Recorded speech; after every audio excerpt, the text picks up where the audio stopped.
Good afternoon, everybody. Good afternoon.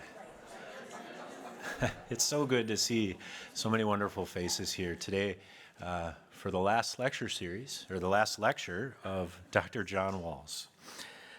My name is Dan Bergen. I'm the Senior Advisor to the President here at MSOE, and it has been my very distinct privilege to serve Dr. Walls and this community over the course of the past 4 years. So during his last lecture and our reception to follow, you'll hear more about Dr. Walls' professional accomplishments. So I thought I would take this time to discuss a bit about what I have personally come to appreciate about Dr. Walls, in particular working so closely with him. So a couple of years ago, as we were preparing to welcome Dr. Mark Schultz, who's the author of the book, The Good Life, you'll recall we invited him for our second President's Learning Series.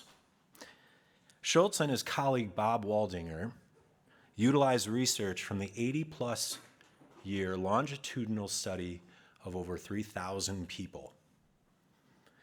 And they consider a very simple question: what leads to a good life? And their their research is clear: it's relationships. So during that conversation last year, as we were preparing for the event, Dr. Walls articulated with such clarity the value that he places on the importance of relationships. Perhaps more meaningfully, I see his actions reflect that value daily. Whether it's going to P.F. Chang's, his daughter Emily, heading over to the beer garden with Regent Eckhart Groman, lending a listening ear to a struggling student here on our campus, or pausing in the Spitzer Dining Commons to engage Anthony, one of our custodians, on the outcome of the latest Bears game. Dr. Walls cultivates and sustains authentic relationships. And perhaps for me this was no clearer than in a moment he shared with my kids. So when I first started at MSOE that summer, we had a little gathering at Dr. Walls' house on Little Elkhart Lake. And in advance, he had prepared fishing lines and even baited the hooks for my kids. And as they cast their lines into the water, he helped them take the little, or they were rather big, minnows, or fish off of there as they got hooked. And on the ride home, my daughter said, "Can we be friends with Dr. Walls?" So at the time, right, I said, he's my supervisor. We need to maintain a professional relationship. That's it. So later, when I shared with them that he'd be moving into a new role here as the president emeritus and no longer be my supervisor, the first question they asked was, "Does this mean he can be our friend now?" And I said, yes, it does. So my sense is that many in this room today have experienced that warmth and that engagement with Dr. Walls over the course of the years. And I suspect that that has been one of the key ingredients in the marked and often cited cultural shift at MSOE.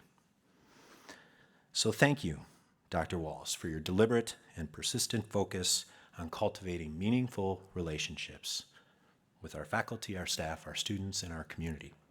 I've no doubt you'll continue to cultivate those relationships in the next phase of your journey here at MSOE. With that, please join me in welcoming the fifth president, the Milwaukee School of Engineering, Dr. John Walls.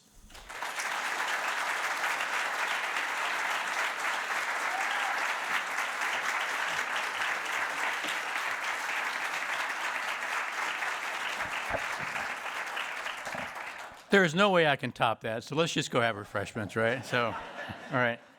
Well, thank you. I really appreciate all of you for coming out this afternoon, and members of my family, and I'll talk about them. I thought the term last lecture was a bit ominous, so I'm going to just call this a look back, because that doesn't sound quite so bad, like the last will and testament or something like that. So this is a look back at my career, including some time that I spent here at MSOE. And hopefully there's parts in here that you will find interesting, enjoy.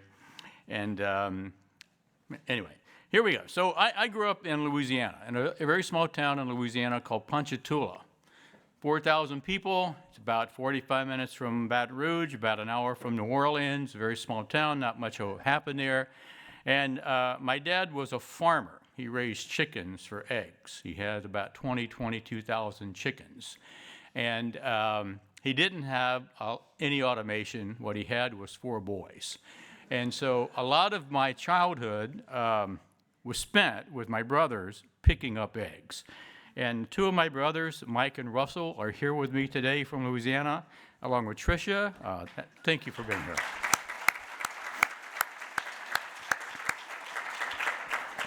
So we picked up a lot of eggs. We threw a lot at each other. I wouldn't be surprised if sometime during this talk an egg comes flying out of the audience and slaps me and wakes me back up. They're probably hiding them.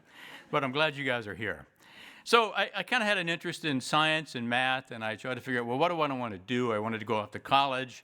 And I had an older cousin who became a chemical engineer, and he went to work for an oil company.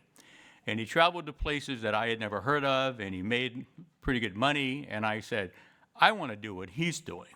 So I decided I'm going to be a chemical engineer like him. So there's a funny twist to that story. He came home to visit one time. His family lived close to our family, and I went out to see him to get his words about being a chemical engineer, and he said, yeah, you know, I make a little money and I travel, but if I had to go through it again, I'd become a dentist. And so I realized my cousin had lost his mind because there's no way I was going to become a dentist. So I became a chemical engineer anyway, and I went down to New Orleans and I went to Tulane University to get a degree in chemical engineering. And after I did that, I got that degree, I went to work for an oil company. I did do that. I went to Shell, and I went to work here. Isn't that a great-looking place? Looks like something out of a science fiction movie. That is Shell's Norco refinery, which is about 15 to 20 miles from the city of New Orleans. That's the Mississippi River in the background. And I worked there for 6 years, and while I was there, I took classes at night, and I picked up a master's degree, which took me 6 years going back to Tulane. It was not the easiest thing to do, but I finally did it. And something else that happened while my time there, I somehow convinced this beautiful Irish lass to marry me. And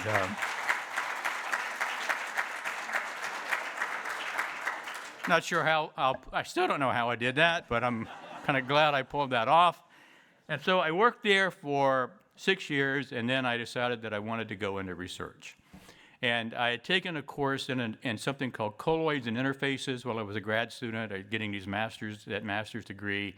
And a faculty member said, you know, a good school to go for that field, and I'll talk about that field in a minute, is Carnegie Mellon. And so after my time there, I moved north to Pittsburgh to pursue a PhD at Carnegie Mellon in the field of colloids and interfaces. And what a significant thing that happened there, in addition to the degree, I met this guy. He was my lab mate. His name is Nasser, and that somewhat terrified-looking kid that he's holding is my daughter, Megan. And she is here today. Megan, it's great to have you here.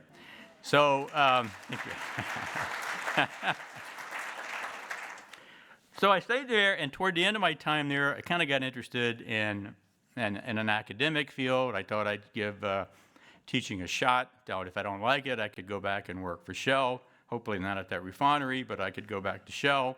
But I looked around, and I landed a job back at where I started, back at Tulane University, as an assistant professor, doing all the things, research and teaching and service, and discovered I liked it. And I decided I'm going to stick with this for a while. And what happened in addition there is this beautiful young girl was born, which is my daughter, Bridget. And she is an architect, and so in her honor, I wrote her name in Comic Sans font, Bridget, because I know how much you like that font. There's a story behind this. So I made a presentation one time, a professional presentation, and I showed it to Bridget, and she goes, "Is that the font that you used?" And I went, "Yeah, isn't it great?" And she goes, "Oh my God, Dad." That's what happens when you have an architect. So I stayed there for a while, and then I was talking at a conference to a guy, a professor I know from Yale. And he said, you know, there's a faculty position available at Yale. You might be interested in it. And I thought, wow, that might be kind of a fun place to go and take my research to another level. So I threw my hat in the ring and applied and was fortunate enough to get it. So we loaded up the truck and we moved to New Haven, Connecticut. I was an associate professor, and then I got promoted to a professor with tenure, which was no small, easy feat. And then at some point I became a department chair, which is my first foray into administration. And my wife likes to say they lined us all up, the faculty, and said, who wants to be a department chair, take a step forward. Everyone except me took a step back. And it was, congratulations, John, you're the new department chair. And I stayed there for 8 years, and what else of significance happened there is this young beauty was born, my daughter Emily, and she's here too. And that's it for the kids, all right? The moves continue, but not the kids. And so I stayed there. While I was at Yale, I developed a collaboration with a guy that I know down at Virginia Tech. And I went down there a number of times and wrote some papers with him and really enjoyed working with him. And at one point, he said, hey, you know, there's an opening for a department head of chemical engineering. He was in the chemistry department. And I thought about it long and hard. This was a hard decision to make, but decided that I'm going to give it a shot. So I threw my hat in the ring, and I landed a job at Virginia Tech as professor and department head, where I spent 7 years. So my daughter said every time I get nervous, I'll look at her, and she gives me a thumbs up. So she just gives me a thumb up. But all of this time, you know, at Virginia Tech and at Yale and at Tulane, I was, even when I was an administrator, I was a researcher. And research was always a big part of my life during this time for 20 years. And so as this is, hopefully not my last lecture, but let's say one of the last lectures, I thought I couldn't let this moment go without at least giving you some, you know, highlight of what I did in the research area, because it was a meaningful and a big part of my life. So here is my talk on my research area, which again is in colloids and interfaces. So what is this system? So by definition, a colloid system is a two-phase system. It could be solid-liquid, liquid-solid, liquid-gas, any type of system, in which one of the phases is really small. That's really key. So this particular system that I studied was small particles in a liquid, typically water. There are many, many examples in the world of this system.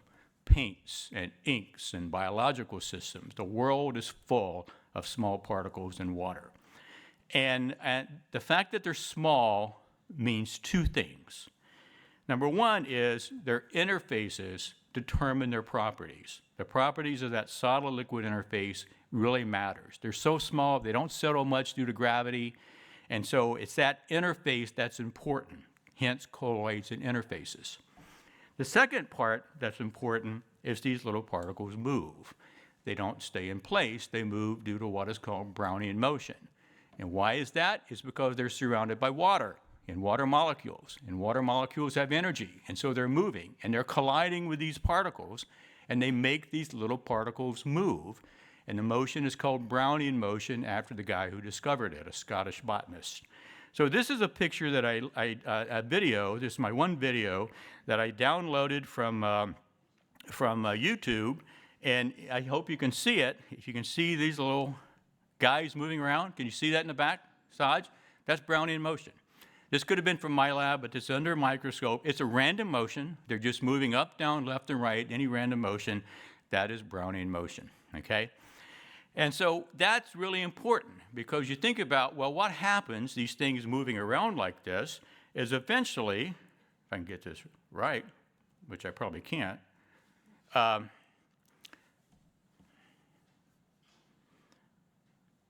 on. There, they're going to collide.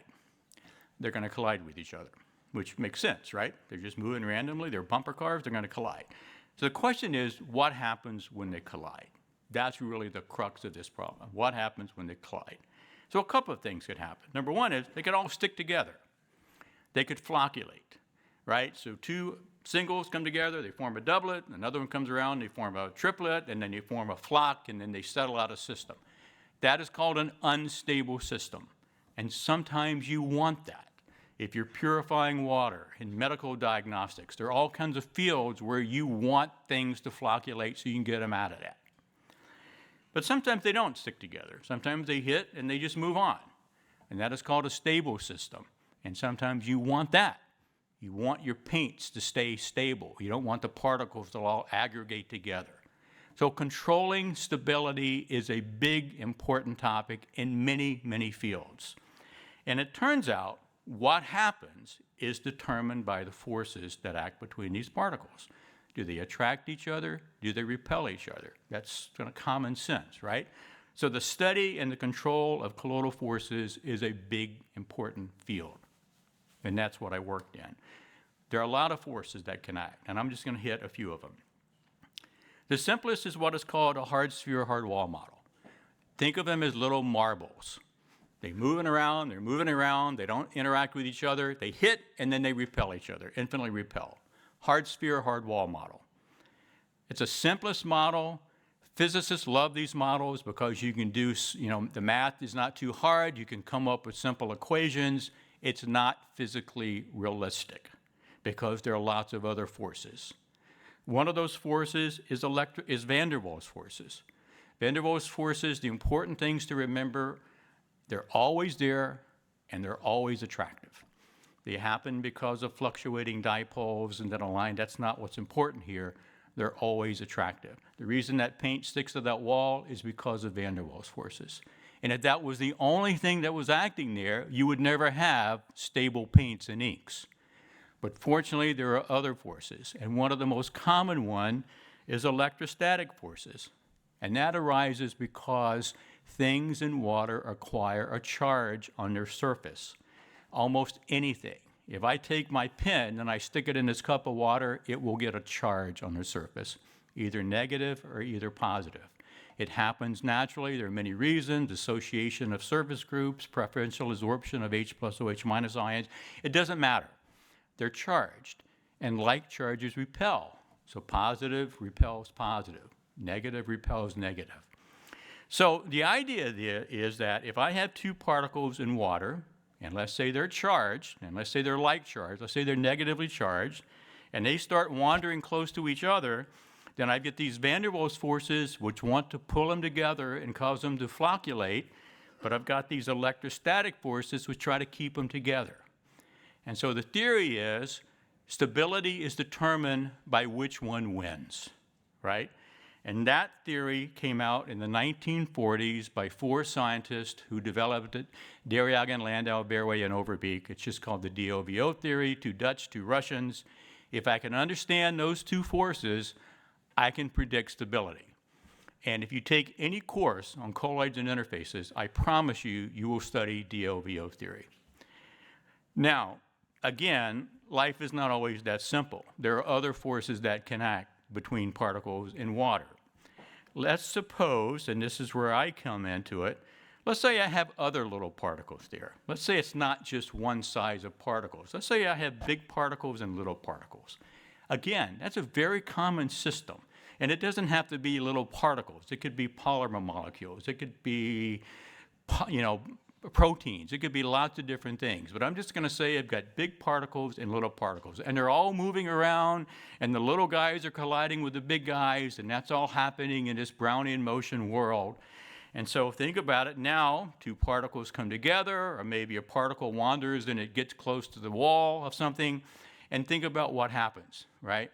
So now what happens is, here's my schematic. Here's two big particles and little particles, and these little guys could be smaller particles, polymers, all the different kinds of things.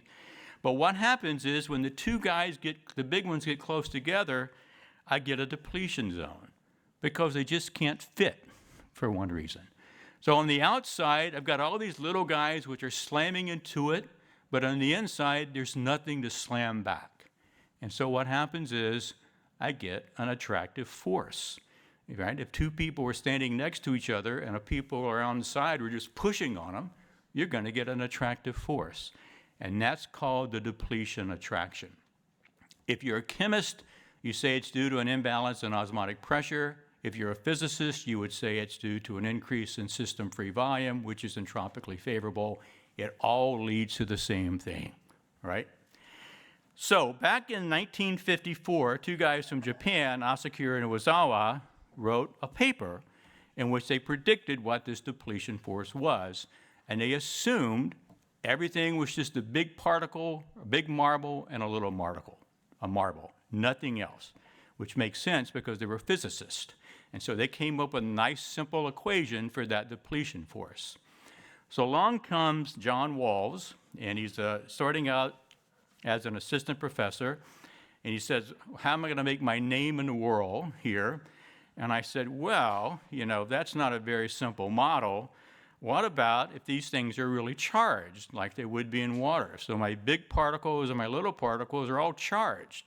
Now there's these electrostatic interactions that takes place. And let's say they're all the same signs. Everything's negatively charged, everything's positively charged. So now you go back, Asakura and Iwasawa, 40 years later, along comes Walls and Sharma. Amber Sharma was my first PhD student, and we published a paper, and we developed a model in which we predicted what that depletion force was now when everything is charged. And it turns out it's much, much bigger and much longer range than if those forces, if that electrostatic stuff wasn't there. And so I have two graphs. I don't have any equations in this talk. I have two graphs. This is the first graph, okay? So this is showing you what the Walls and Sharma model said. So here's a graph of the depletion force between two particles. And never mind the size and all that kind of stuff. It's a comparison. So the inset is Asakura and Iwasawa, no charge, right? Big marbles, little marbles. Negative means attraction. That's my sign convention here. So you see there's no force, they get together, the little guys get excluded, and suddenly I get an attractive force, which at contact turns out to be minus 15 in whatever units I'm using here. And now in the big graphs, I charge everything up. And those different graphs are just different strengths of the charge. So look at the bottom one. It's not negative 15 at contact. It's negative 2400 at contact. And it goes out to something like 150 nanometers. It's much, much, much bigger. And that's when I realized, well, we might be onto something here, right? So this is the kind of results that you want to see. But that's a model. So the question was, could we actually measure this thing? Could we go into a lab? And a model is no good, in my opinion, if you can't experimentally validate it. That's my approach to it, everything. So there's a lot of ways that you can measure these forces. I've used a number of them. The one that one of the ones I'll show you is called colloidal probe atomic force microscopy. It's easy to understand, it's a pain in the butt to do. And one of the people who developed this technique, his name is William Ducker, and I mentioned that chemist at Virginia Tech that I collaborated with, William Ducker was one of the founders, the developers of this technique. So my moving to Virginia Tech, part of it was so I could work with William Ducker, and he still remains a friend of mine. So in this technique, you're measuring the force between a particle and a plate. It's all still the same. So the two particles, I got a particle and a flat plate. It all works out the same. The physics is just a simple change in the model. And my particle is physically glued to a cantilever, which is nothing but a very, very thin piece of metal that will bend. So if there's a force between that particle and that plate, this thing will bend. You can think of it as a spring. And it's done in water. And how do I measure that bending? I bounce a laser beam off the back of that thin piece of metal, and it's kind of silvered so that it reflects. It forms a reflected beam, and I can measure the position of that beam. So now think about what happens. So now I've got my flat sample. I can move it up and down. So let's say I move it up. So I move my sample up, and let's say the force is repulsive. Then what's going to happen? My cantilever is going to bend, and the position of that reflected beam is going to move, and I can measure that. right? It makes sense. If you move the mirror, the beam's going to move. And if I know how much that beam shifts, I can figure out how much the cantilever bent. And if I know something about the cantilever, I can figure out what the force is. That's the beauty behind this technique. You basically measure the bending of a thin piece of metal, like a spring, by looking at a reflected laser beam. Sounds simple, a little bit more complicated to do. So here's a picture from our work. Here are two particles that we glue. You physically glue them under a microscope. There's a big particle there, 30 microns. There's a smaller particle, 5 microns, that we glue to a cantilever to give you some scale. A human hair can be 7 to 180 microns. A red blood cell is 7 to 8 microns. So we're gluing things which are smaller than a red blood cell. So, there's a little precision that's involved here, but you can do that, right? There's a ways to do it. So here's an example of how we work. Here's our system again. We've got a glass particle. It's negatively charged. It's glued to this cantilever. We've got a flat plate that's negatively charged, and we've got little negatively charged glass particles. The size ratio between the big guy and the little guy is 200 to 1. We refer to them as nanoparticles. And we're going to measure that force between the particle and the plate in the presence of these little guys. Here's my second graph, all right? So here is the force, and there is this, the line is what our model predicted. The symbols are the measured force. Negative means attraction. So at large separation distance, there's no force because there's no depletion region. Everything can fit in the gap. And I get together and I get that negative part. That is the depletion attraction. That's what we're looking for. Now, you notice that if I go closer, what happens? The force becomes repulsive again. You think, well, what's going on? And that happens because, remember, everything here is negatively charged, so there's a force, direct force, between that big particle and the plate, and that swamps out the depletion attraction. That's what I see there, and that's what causes that repulsion. But what I was interested in was this part of the curve.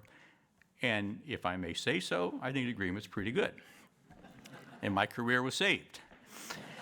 Now, if you're looking at this, you might be thinking, so wait a minute. You spent all that time and money and effort and move your family hundreds of miles across the country to measure that? And I would say, well, yeah, I did. But it turns out to be a bigger impact than you might realize. And I'll just show you a picture of that. So here's 11 vials of water, and every vial has plastic particles in them. Same concentration, same size, everything is the same. This is basically weak white paint. And into each of those little vials, I add these little tiny small particles. Size ratio is 57 to 1. But these are at increasing concentration. So on the one on the left, marked A, there are no little guys. On the one on the right, marked K, there's 10% little guys, right? And again, everything, big and little, negatively charged. So on the left, when the system is white, it's stable. The particles are all suspended, it's white paint. And I increase and keep increasing the concentration, and I get to about E, and it goes clear. And that's because that depletion force gets big enough that I flocculated them. So critical flocculation concentration. So I've been able to take a stable system and add these nanoparticles to it and convert it into a stable system. And we can predict exactly where that will happen. So there, right? So that was naysayers. Yeah. Now, if you're still awake and you're paying attention, you may go, well, wait a minute. We're over here at those J and K, it's still cloudy. What happened there? And you're right. You're very perceptive. And we actually know why that happens. We predict that would happen. It's due to a second order ordering effect. But that will have to be the subject for my last lecture, right? So I worked on depletion forces for 20 years. I worked on some other things, but this was the bulk of my research for 20 years. 3 postdocs, 11 PhD master students, mainly PhD students, 40 peer-reviewed papers. It is what kept me employed. It is what kept my grad students fed. That. So then I was doing this at Virginia Tech, and then I made the decision that I was going to move more into administration. And I looked around, and I landed a job as the Dean of the College of Engineering at the University of Kentucky. And it was at that point that I decided that I'm going to have to give up this research and teaching. I just didn't think that I could be an effective dean and an effective researcher or teacher. It was a hard decision, and I know there are people who did it, but I just said for myself, I can't do it. So I gave up the research and I gave up the teaching. And purely administration, I stayed there for 4 years, and then one day I get a phone call from a recruiter who says, hey, there's a job, president's job up at this school in Milwaukee called Milwaukee School of Engineering. I will tell you, I didn't know anything about Milwaukee School of Engineering when I was there. I mean, we didn't have chemical engineering at the time. I really never ran into people, but I decided I'll take a look because I went online, Googled it and all that stuff, and I thought, well, this looks like a pretty interesting place. My wife swears this never happened, but I'm certain it did. I went home and told her I was, being recruited by a school in Milwaukee, and she goes, Milwaukee? Isn't that Laverne and Shirley? Yes, you did.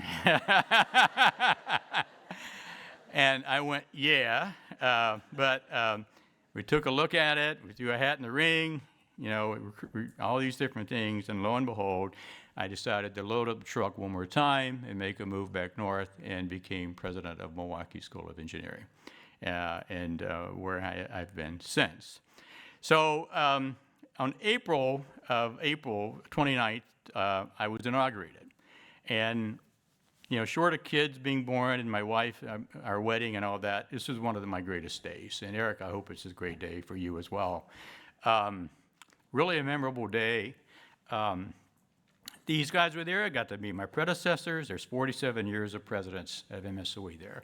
Herman Vietz, my immediate predecessor on the right, and in the middle, Bob Spitzer. And fortunately, neither one of these guys are with us anymore. They're both gone, but I did get the chance to work with both of them, and I know many of you did as well. Also, I mentioned I went to Carnegie Mellon because there were 2 great researchers that were there, John Anderson and Dennis Prevey. That's John Anderson on the left, Dennis Prevey on the right. They both came to my inauguration. They both spoke. My PhD advisor was Dennis Prevey. He is the guy on the right. He unfortunately is no longer with us. He passed away a few years ago. The guy on the left, John Anderson, he went on to become president of Illinois Institute of Technology. And then after he stepped down of that, he became president of the National Academy of Engineering. And he stepped down from that job just a few months ago, back at the end of June. But he and I have remained friends. They were great scientists. They were great friends. And this is them doing what they do best, is getting together and drinking a lot of beer. They love that. So they were great people. So when I was inaugurated, I laid out sort of my top 10 priorities and goals for what I wanted to do at MSOE.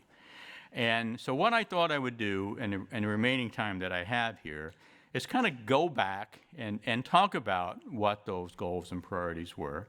And then look at how did I do? And I'm not going to grade myself. I'll let you, the faculty here, grade me. Hopefully I passed.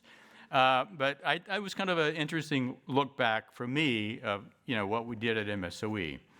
So and I'll continue to show pictures of my inauguration, and hopefully you'll recognize some of the people from there, and maybe you'll recognize yourself in some of these pictures. So first of all, remain true to our values and to our mission, namely providing a rigorous hands-on, application-focused education that prepares students for success. And I will say this has not changed. That, to me, is still our mission. In fact, back in 2017, when we did strategic planning, we came up with a mission statement, and this is our mission statement, that we are the university of choice for those seeking an inclusive community of experiential learners driven to solve the complex challenges of today and tomorrow. And to me, a further proof of that is just our graduate outcomes rate, 98 to 98%. It's just Thank you. And this is really due to our students, the great students, and the great faculty and staff that we have educating them. And I think that's continued. The second one was prepare students who could not only succeed and make an impact today, but who also understand the challenges of the future and are prepared to be a leader in solving them.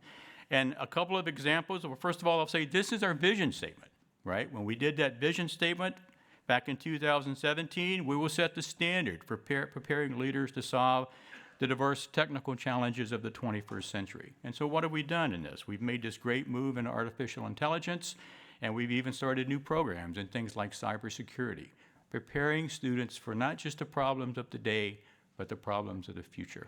And I think that will continue. Be an institution that is nimble and able to respond quickly to new opportunities. And I'll out here, the undergraduate program in computer science. I think we got that started, Eric, in about 4 months. And I can tell you, at places that I've been before, that would have been at least 2 years. The bureaucracy that would have been required to do that would have been enormous. And then on top of that, we had graduate degrees and certificates in AI. We have a Center for Professional Education. We are a nimble and agile university, and that is critical for our success. Educate students to be entrepreneurs. And there's a lot that we've done in this area. We've got the Innovent Center down at the business school to promote entrepreneurship. We've got the Cove over in what used to be Roy W. Johnson for our MSOE community to explore their curiosity. We developed the MSOE mindset when we did our strategic planning, that our graduates will be leaders of character and passionate learners and responsible professionals and value creators. And then to help instill that, we created the CREATE Institute to help build that mindset in our students, and that is still going strong. We want to graduate students whose impact will be felt in Milwaukee and Wisconsin and across our country.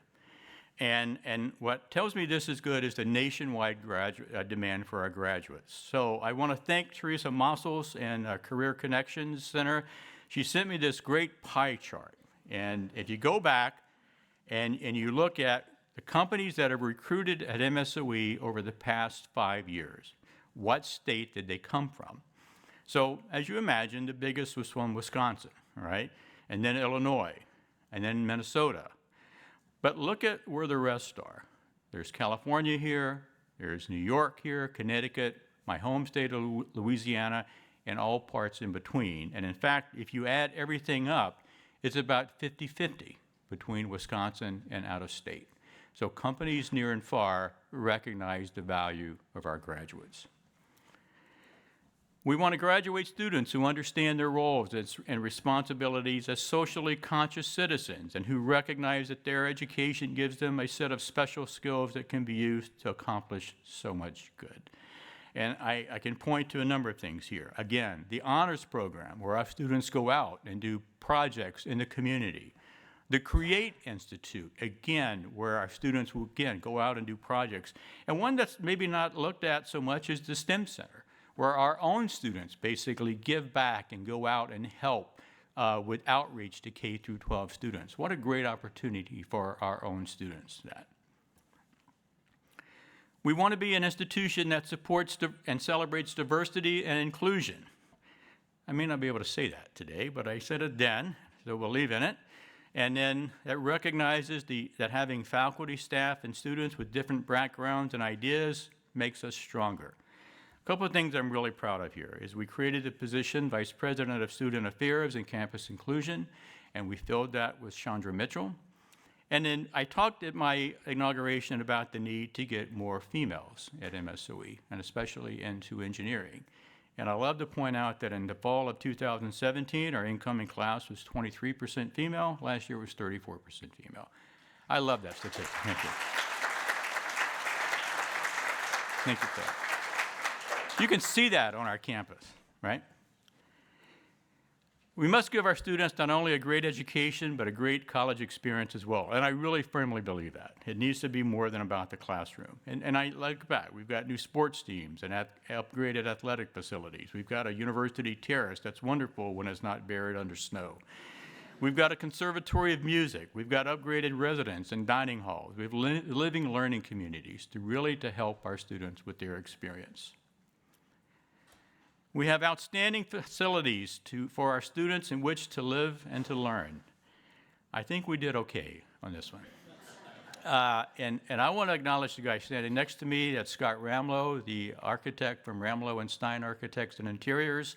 He's been the architect on basically all of these projects. He's been a great colleague and a great friend and a great architect. Scott, it's great to have you here. And this proves you were at my inauguration, because we had that discussion sometime. And finally, number 10, we must have faculty who understand and remain passionate about their roles as educators and who realize that their success is defined by the success of their students. And likewise, we must have staff who recognize the essential role that every single employee plays in helping our university advance. I see this every day, every single day. From you, I see this. So that was my look back. And I thought, should I have a look ahead? And I realized, right, I'm not going to come up with the priorities for the future. Eric, that's your job to do that, to name your own goals and priorities. But I couldn't let the moment pass without at least saying this. So I know there's a big move into online education. And a lot of it, we're doing a lot of it here. And I think that's great. I think that that's a wonderful thing, and there's a time and place for that. But I still believe that for a 17, 18-year-old student, going off to college is one of the greatest experiences that you can have. And that is especially true at a place like MSOE, where you have these small classes and you get to interact with faculty, and you get to be on sports teams and to play in music groups and learn how to deal with a roommate that you may end up not liking very much and all of that. I learned as much outside of the classroom as I did inside, and I think that's still true for our students today. So I know there have been, prognosticators out there who have said things like, there's an end to brick and mortar institutions. I don't think that's true, and let's just say I certainly hope it is not true, because I think that experience is just second to none, and I hope it continues long into the future for that. So, one of the things that I was aided by was an extraordinary team, and I have to acknowledge these guys. This is from a retreat that we did up at Elkhart Lake. The lady with the long blonde hair in the center, her name was Eleanor. She was the facilitator. You can see Jeff Snow on the left. He, unfortunately, a number of months moved on, but it was just a fantastic team of people to work with. There's one individual who is missing from there, and that is Kelly. Kelly, you were fantastic. Thank you.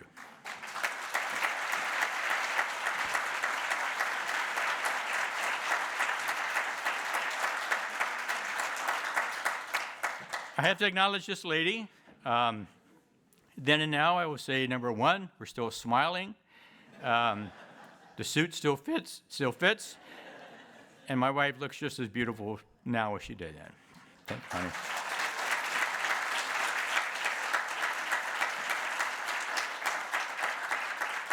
And finally, thank all of you.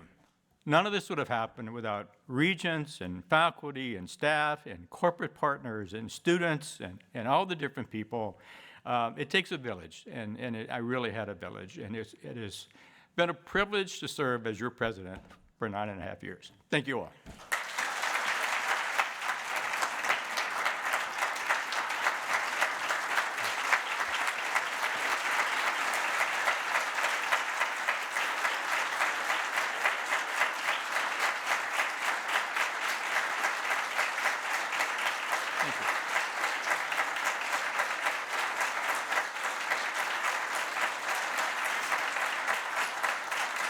Thank you. Thank you. And can I say, let's go have some refreshments, okay? Hold on. Oh, wait. All right. Hold on one second, everybody. Wait up. Wait up 1 second. I have no idea about this program. So if everybody could just take a seat for a second, and Dr. Walls will have you stay up here. We have a representative from the Student Government Association that would like to come up and provide you with something. Junior student Amelia Brandt. right, in architectural engineering.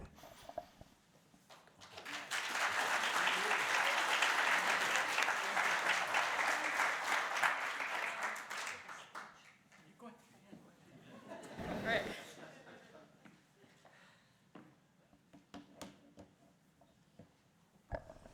Hi, my name's Amelia Brandt. I'm the president of the Student Government Association here. And I am here to present a gift on behalf of the entire student body to Dr. Walls. It is this congratulatory engraved clock. It's hard to see, I know. But I would like to present this to you. Thank you so much. Appreciate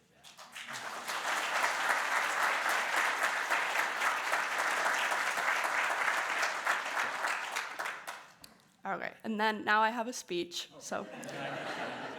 What? Yeah, feel free.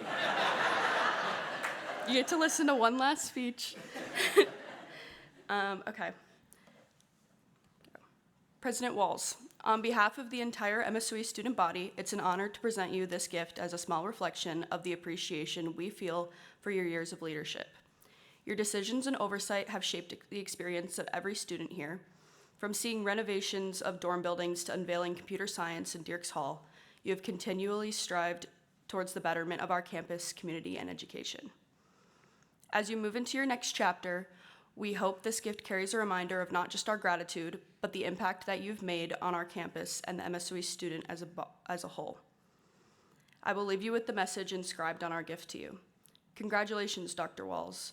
The students of MSOE thank you for your years of dedicated service. You have shaped our campus in immeasurable ways, touching the life of each student who passed through its doors. Thank you.